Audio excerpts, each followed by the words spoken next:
Ayan, yung rally ng mga bangag at mga loyalistang tanga, no? Akalain mo pati yung mga matatanda na karamihan ng biktima rito, mga matatanda. Yung iba, hindi pinakain, hindi binayaran, hinakot.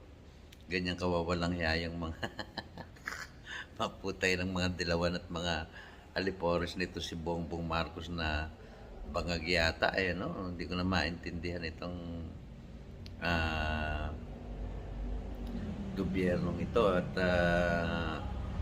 kung mapapanood nyo yung kawawa yung mga matatanda rito na may hirap, no? At sipin mo mga senior citizen, pinagkukuha ng maaga at hindi malang pinaka. Walang yan, ito sila grupo nila Trillanes, itong mga Dilawan.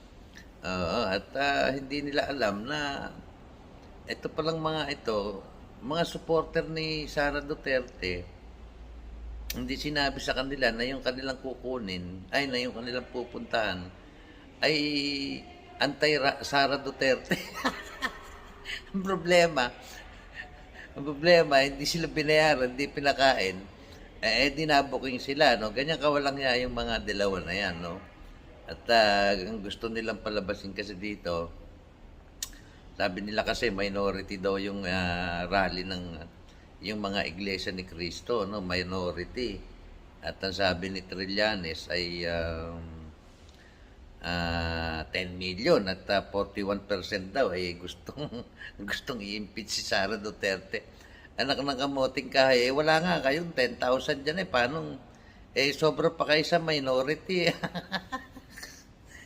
Kawawa naman itong mga lola na ito, tsaka itong mga, yung isa nga, nagtitinda raw siya, sinama siya doon Oo, nako, ewan ko ba dito sa mga kupal na to.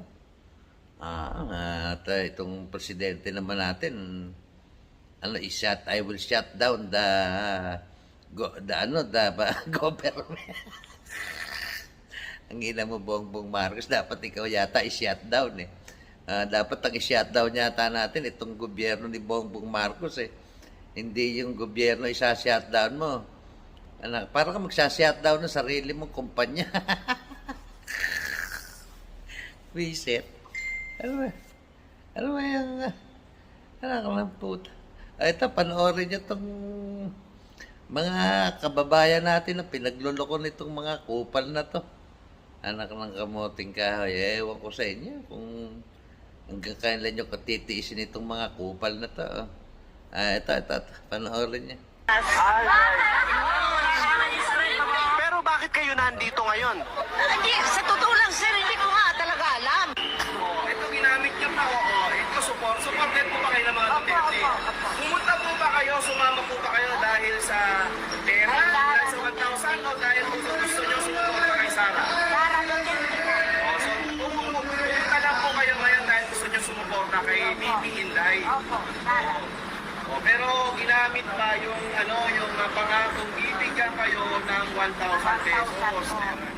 So yung leader niyo po hindi niyo na po makagilap ngayon. Wala na po.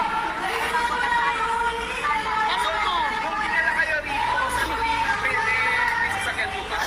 Opo, bus. Bus po. So nakasakay pa kayo ng bus. Saan po ba kayo galing? Ito pa. Ay po siya. Oy, Muntinlupa! Sila yung LGU ng... Yan.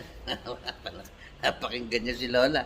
Kawawa naman si Lola. Buti pinakain ng isang supporter ng mga Duterte. Itong si Lola. At wala raw pamasahe. At kasi ang gusto nilang patunayan dito, nitong mga kupal na to, napakawawalang yan talaga nitong grupo nila Trillanes, grupo ng Dilawan, itong grupo nila Bongbong Marcos, no? Wala na kayong respeto sa mga tao. Wala kayong respeto sa tao. Grabe kayo. Isipin nyo, kukuhanin nyo yung, para kayo si Franz Castro Kinuha niya yung bata doon sa... mga kasama dyan. Sanay kasi kayo kumuha ng mga buti nga ito, yung ito, hindi kayo madidemanda, sanay na sanay kayong kumuha ng mga tao at sasabihin nyo ay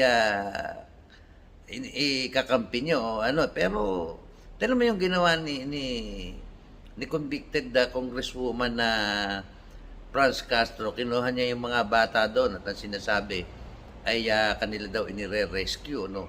The same thing na yung ginawa nitong mga putang ilang ito dito sa mga kababayan natin na ano. Yung iba, niluko, kinuha ng maaga, di man lang pinakain, and then later on, pinangakuan ng pera, di naman ibinigay at di man lang pinakain. Kala ko ba mga ano kayo, nag-aayuda kayo para sa mga nagugutom? Eh ba, baliktad. Utangin lang niya. Buwisit kayo. Pagka may mga nakatutok na camera, panay ang bigay nyo ng pera. Pero itong mga ito mismo, ginamit nyo. Alak lang puta. Putangin na mo, Bongbong Marcos, yung gobyerno mo, wala na ikatitino. Tangin na.